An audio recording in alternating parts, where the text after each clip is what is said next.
किसान साथियों, मैं रमन त्यागी आप सभी का अभिनंदन करता हूं रविजॉन फार्म फ्रेंड में।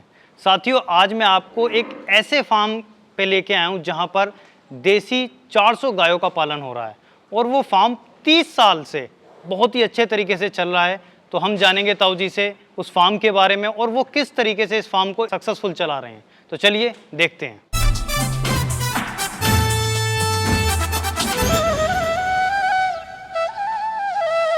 अगर सूरज की तरह जलना है तो रोज उगना पड़ेगा।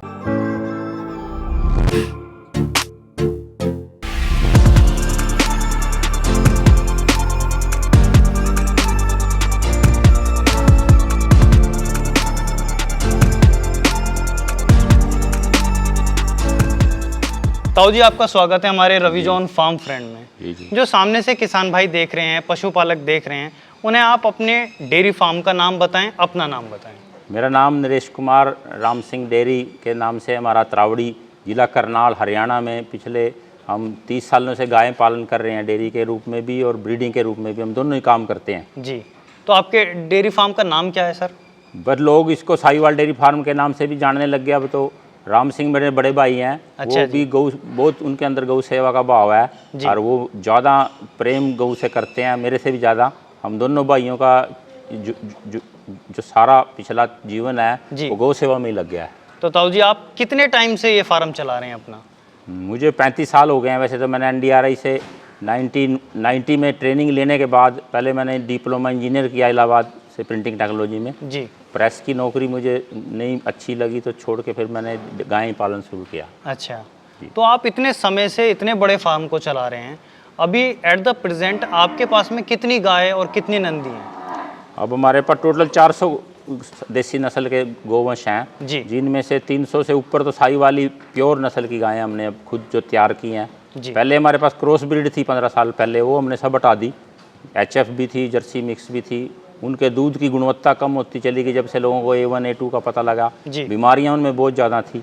तो देसी गोवंश आने से हमें को काफ़ी लाभ ये हुआ कि अब हमारे दवाइयों का जीरो बजट की दवाइयों का खर्चा है। दूध का हमें अच्छा रेट मिल रहा है, 60 से 70 रुपये हम दूध बेच रहे हैं। जो दूध बच जाता है हम उसका घी बना देते हैं। अच्छा, ये हमें समस्या इसलिए नहीं आती क्योंकि सर्दियों में कम दूध की लागत हो जाती है।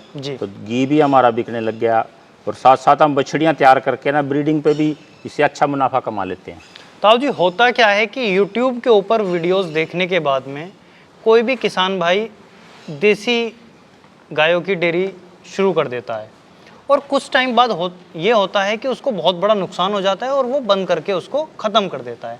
तो ऐसे क्या कारण रहते हैं जिसकी वजह से वो ध्यान नहीं करते और बस YouTube पे वीडियो देखी, स्टार्ट कर दिया और फिर बाद में सब बंद कर दिया? इसमें 3 समस्याएं प्रमुख है। तो अच्छी गायें नहीं लोगों को देसी मिल रही। देसी गायें अच्छी बेचता भी नहीं, जिसके पास जो है भी है तो वो देगा नहीं।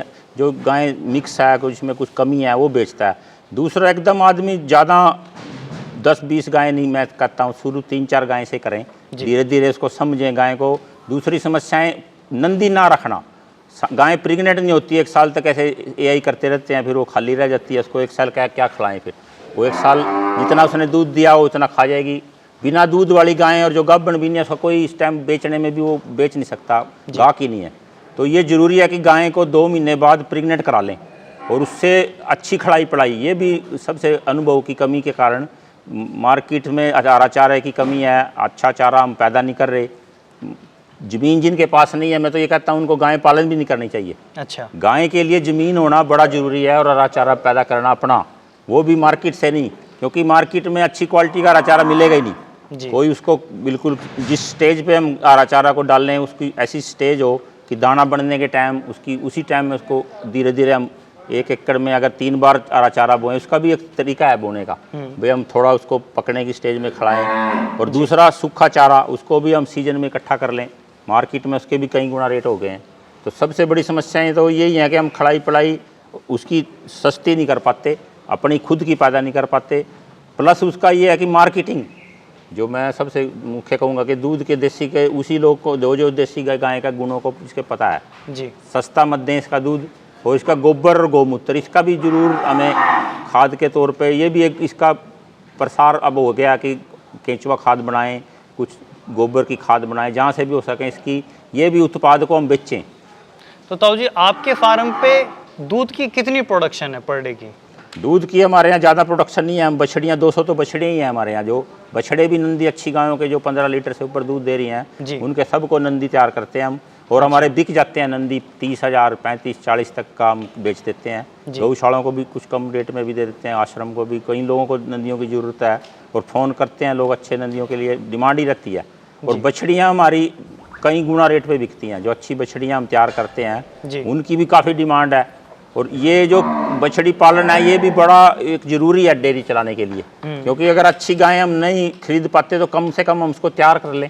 ठीक है। और मेरी एक और प्रार्थना है, जो डेयरी करे 3 साल तो मुनाफे की बात छोड़ दे जी। 3 साल तक मुनाफे तो नहीं हो पाएगा, लेकिन घाटा ना होने दें। क्योंकि अगर हम 3 साल तक घाटा इतना कर लेंगे कि वो तो बंद होना ही होना है फिर तो उसका डेयरी का सिस्टम। और तीसरा ये कि हम शेड पे ज़्यादा खर्चा ना करें। अच्छा। अगर लोन ले लेंगे उसका ब्याज इतना हो जाएगा, उसकी किस्त नहीं हम भर पाएंगे। थोड़े शेड में छोटा साइज बनाएं और पेड़ जरूर लगाएं। पेड़ों का शेड फ्री का ही है और सबसे सस्ता है। हवा उसमें क्रॉस वेंटिलेशन, जो गर्मी सर्दी दोनों में पेड़ हमारी रक्षा करते हैं। और पशुओं के लिए तो नेचुरली हम सूखे भुस्से से या सूखी जो हमारे टाट पहले पुराने होते थे वैसे शेड भी हम बना सकते हैं, बांस के जो पुराने बुजुर्ग बनाते थे। जी जी जी। ज़्यादा बड़े शेड हमने भी ये जो शेड बनाए थे इनके लिए नहीं बनाए थे, दूसरी गायें थी हमारे पास जो अच्छा। गर्मी सर्दी में उनको व्यवस्था करनी पड़ती थी। जी। मेरा ये कहना है कि ज़्यादा शेड पे खर्चा ना करें, गायें जरूर कोशिश करें अच्छी लेने की, लेकिन महंगी गायें भी ना लें कि इतनी कीमती गायें ले लें कि उसका वो बेचारा ब्याज पे अगर लोन ले लिया।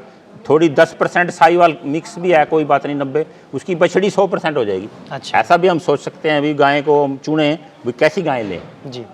तो ताऊ जी, जैसे आपके यहाँ पे आपके फार्म पे दूध होता है तो उसके आप और क्या बाय प्रोडक्ट बनाते हैं और मार्केट में कैसे पहुँचाते हैं उसको? ज़्यादातर तो हम दूध और घी बेच रहे हैं। बाकी पनीर जो दूसरी चीज़ें हैं, मक्खन, जो चीज़ें आइटम बन रही हैं, इनमें किसान भाई ना जाएं, क्योंकि ये पाउडर से रेडीमेड पता नहीं कितने लोगों के साथ कंपटीशन करना पड़ता है, वो हम कर नहीं पाते। अच्छा। कोई भी नहीं करेगा, क्योंकि पाउडर का पनीर बन जाता है, मक्खन पता नहीं क्या के लोग कैसे तैयार कर लेते हैं। जो भी आइटम है, मिठाइयाँ, वो भी पाउडर से बनने लगी।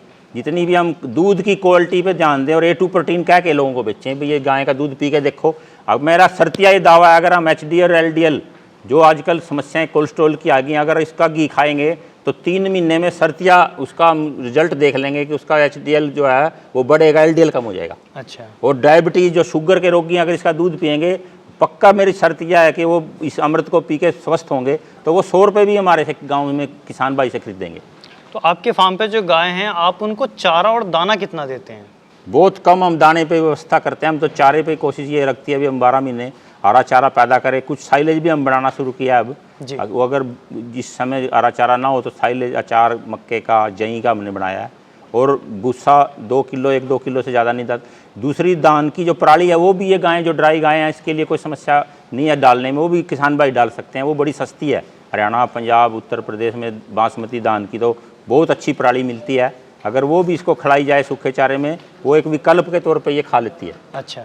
हाईएस्ट मिल्किंग वाली जो गाय है वो कितनी है, कितना दूध दे देती है आपके यहाँ पे?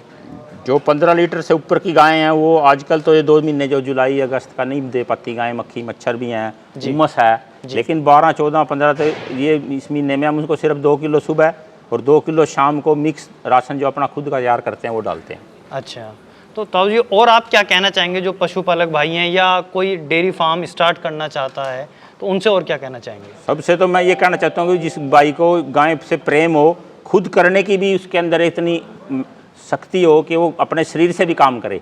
नौकरों के भरोसे या किसी दूसरे से करवाना चाहें, वो गौ सेवा नहीं होगी, ना वो सक्सेस होगी, ना उसको ज्ञान प्राप्त होगा गाय को खिलाने का। जो गाय को बीमारी है वो असल में तो उसमें है नहीं, लेकिन उसको इसके दुख तकलीफ गाय क्या खाना चाहती है, इसको किस समय क्या देना चाहिए, खुद हाथ से करना ये ज़रूरी काम है।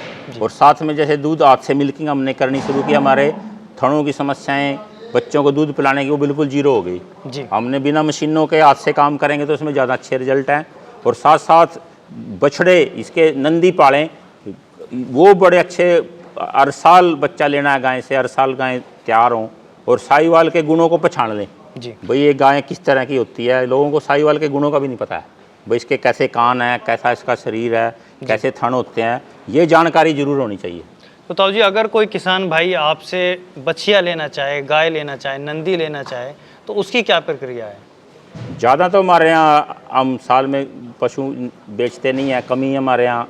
अपने लिए भी हमें अभी गायें दूध के लिए भी रखनी पड़ती हैं, लेकिन हर महीने हम 5-10 गायें जो तैयार होती हैं बछड़ी, जी थोड़ी हम ज़्यादा नहीं दे पाते, लेकिन हम तो ये नंदी देना चाहते हैं, भी किसान खुद पैदा करें। जी ये ऐसी कहीं से नहीं मिलेगी, मेरे पास नहीं मिलेगी, क्योंकि मैं भी तैयार ही कर रहा हूँ, ब्रीडिंग का काम है, नहीं ज़्यादा मेरे से भी नहीं होंगी। ये तो अगर एक गाय है तो वो अपने जीवन में 6 बछड़ियाँ दे देगी, 12 बच्चे वो दे देगी अगर अच्छी गायें हैं। और उसके बछड़े भी ऐसी गायें हो तो नंदी बनाएं अच्छे सांड। मैं कहता हूँ जिनके पास 2 गायें हैं अगर वो AI कराएंगे तो ठीक है, लेकिन 10 गायें वाले को एक नंदी जरूर पालना चाहिए। ताऊ जी, आपने बहुत ही अच्छी जानकारी हमारे किसान भाइयों को दी, उसके लिए आपका बहुत बहुत धन्यवाद। जी नमस्कार। साथियों, ताऊ जी ने बहुत ही बारीकी से आपको पशुपालन के बारे में बताया, देसी गाय को किस तरीके से पाल सकते हैं, कैसे रख सकते हैं और इससे कैसे मुनाफा पा सकते हैं। अगर आपको उनकी बात अच्छी लगी हो तो वीडियो को लाइक करें, शेयर करें, चैनल को सब्सक्राइब करें और घंटी के बटन को जरूर दबाएं। ये वीडियो देखने के लिए आप सभी का बहुत बहुत धन्यवाद। मैं रमन त्यागी, रवि जॉन फार्म फ्रेंड से।